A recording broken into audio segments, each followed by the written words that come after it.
What's up guys, War History Geek here, and welcome back to another video. Now today's video is very special, as I'm not sure if you guys remember, but a couple videos ago now I mentioned that I was getting access to a collection from a veteran. It was from his daughter. He had brought a lot of stuff back from World War II, and I was just going to go check it out to see if I was interested. Well, I did decide to purchase the collection. And this video will be documenting what was in that collection. So I have stuff anywhere from his personal documents and paperwork to stuff he picked up after the war, and then also several war trophies that he brought home after the war. Now I don't know exactly, it depends on how long this video is going to be. If it's shorter, I'll keep it all together, but if it does end up being longer, I'll keep the first episode as all of his personal paperwork and patches and stuff like that, and the second episode being his war trophies. But yeah, that in mind, let's just get right into it. So I'm just going to start with some of my more favorite or more interesting items here. So here's a portrait of the veteran here. His name was Frank J. Fritz. He served starting July of 1944 and fought all the way till the end of the war to the outskirts of Berlin in 1945. And he was discharged as a technician 4th grade. So yeah, he served in the headquarters company of the 34th Regiment of the 5th Armored Division. So he saw a lot of combat. So yeah, and here you can see a note on the back here. This would have been a portrait that he sent home to his wife during the war. So moving on here, we have a notarized copy of his discharge paperwork here. And for all of you collectors out there, the discharge paperwork is by far one of the most important things that you can get your hands on when researching a veteran. This will tell you where they served, when they were either drafted or decided to enlist, where they used to live, if they were married, awards they received, their occupation. I mean, just about literally everything you would want to know about them, it's on here. So I was very happy that they managed to find this, the family, and I most definitely got this. So very cool there. Next up here, we have his dog tags. So here are his dog tags. You can see, let me zoom in there, Frank J. Fritz, his service number, and then his different vaccination dates there, as well as his blood type and his religion. So very nice there. Obviously he made it back, so he has both of his tags. So yeah, very cool. These are actually the first World War II dog tags that I have in my collection. I do have a World War I dog tag. Next up here, we have a couple of patches, and we'll see more in a bit. We have his 5th Armored patch that would have been on his sleeve, and then also his ruptured duck patch to show that he was honorably discharged. So moving on here, we have a mini copy of his discharge paperwork. I tried to do a little bit of research on these, and these have existed in other forms for different veterans. I'm not sure when or why these were created, but here is this. If you guys have any information, feel free to leave it down in the comments. It'd be greatly appreciated. And then here we have notice of classification and his registration certificate. This is to certify that in accordance with the Selective Service Proclamation of the President of the United States, yada, yada, yada. Had to carry this card with him at all times, so very interesting there. This is a very interesting piece of his personal paperwork, and he would have carried this with him everywhere, all through his combat. His individual pay record. So here you can see he received some form of identification card here, and in here you can see personal paperwork, when he received ranks, stuff like that. Insurance, his name, Very cool stuff there. And then over here, you just have more instructions and stuff like that. So very cool there. Again, a very nice piece of personal paperwork that gives you a look into just even a little aspect of their life. Now here as well is a very special item. This is the wallet he carried with him all through combat. It's in very poor condition. However, it is still around. It has 2 pictures in here. One of his wife by herself, and then one of him and his wife that she would have sent to him. So, very cool. He probably looked at this many times, knowing what he was fighting for back at home, just waiting to get back to his wife. So very cool there. Here's a book that he picked up after the fact, you know, just kind of describing the story of the 5th Armored Division. If I remember correctly, this was published in the 1940s. So very, very cool there. I did actually read this, so it's very interesting to see what he went through and his unit went through. Moving on here, there were a lot of photographs. He actually had 3 scrapbooks with a total of a couple hundred photographs that he took in the service. And I'm not going to show them here because they're actually in very poor condition, and I don't want to flip through them and all that, and I don't want to move them around too much.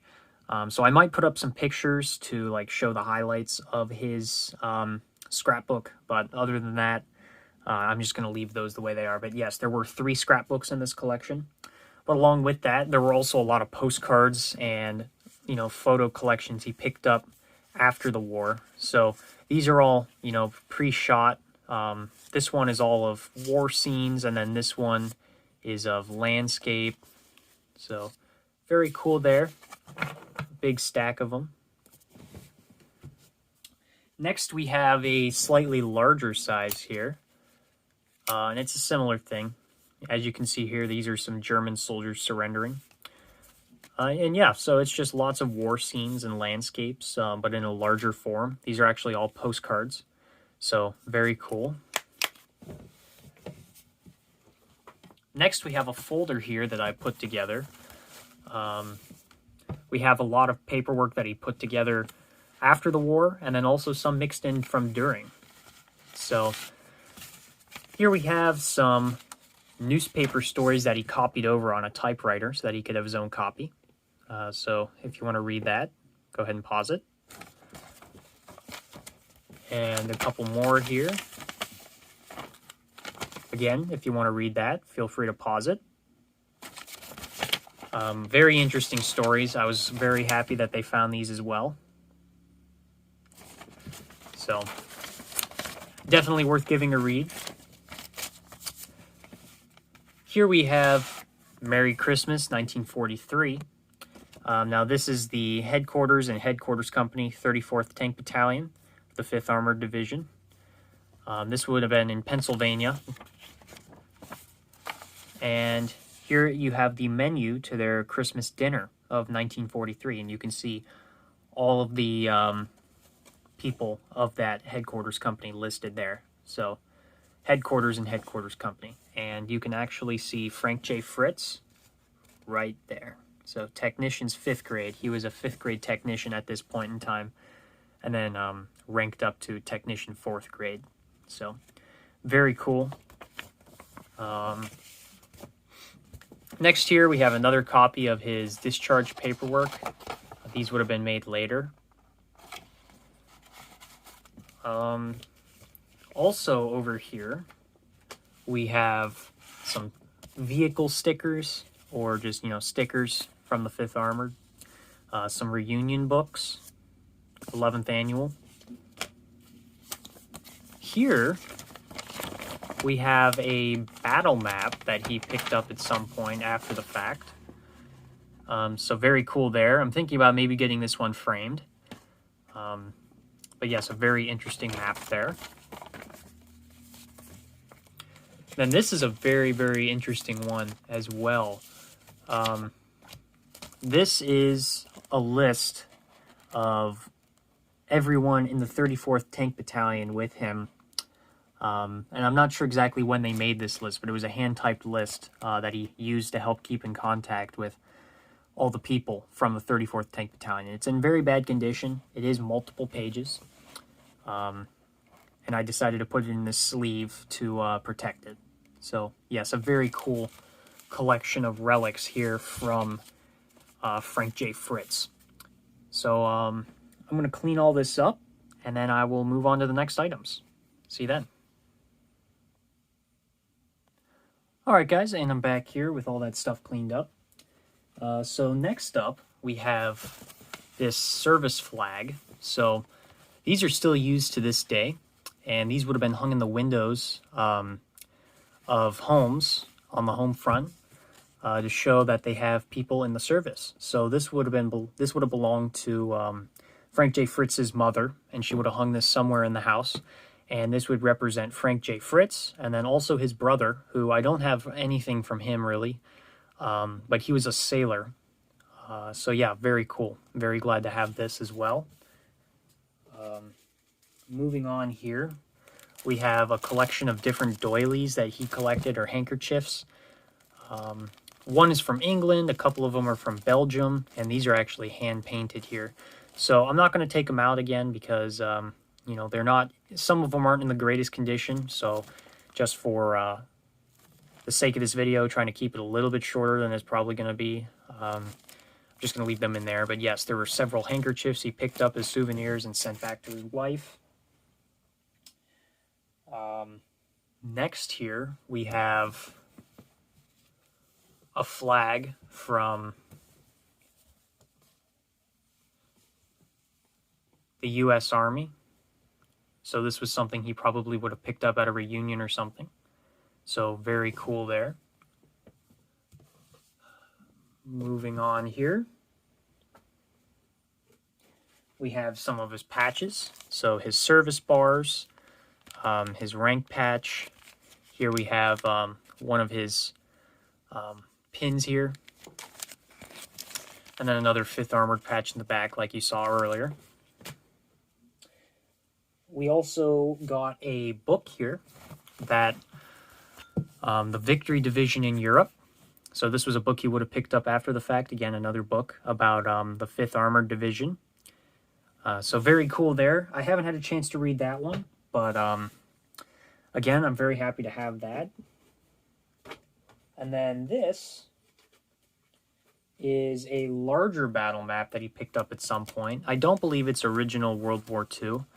But it is in a very poor condition. As you can see, a lot of paper is very brittle and it's falling off, and this entire square of it fell off.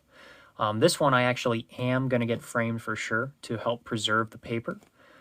But yeah, so that's that one. And then it also came in this case. I couldn't tell you if this is an actual World War II map case of some sort, or if this is just something he had after the fact. But yeah, so very cool there. Again, just something I'm very happy to get my hands on. And then moving on here, we have a couple of items that he picked up after the war. We have a like a cigarette pan here. So here we have a Stuart tank, something probably what he would have driven. Here, this would have belonged to his brother. This is an anchor representing the Navy. And then lastly, we have this commemorative plaque remembering the relationship between British and French soldiers. I tried to do a little bit of research on this, and I couldn't really find too much. I'm assuming this is something he picked up overseas, because I'm not sure why we would, in the United States, they'd be selling something that had to do only between French and British soldiers. So yeah, very cool there. Again, just a very nice display piece to have. So that's all of the paperwork, and like I said, this is like a 15-minute video now, so I'm going to cut it off at this video and make a second episode for the war trophies he brought home. If you guys enjoyed this video, make sure to hit the like button, and when you're in that area, hit the subscription button. I have plenty of other videos coming out just like this in the near future, so stay tuned for that. I'll see you guys in the next one. Bye!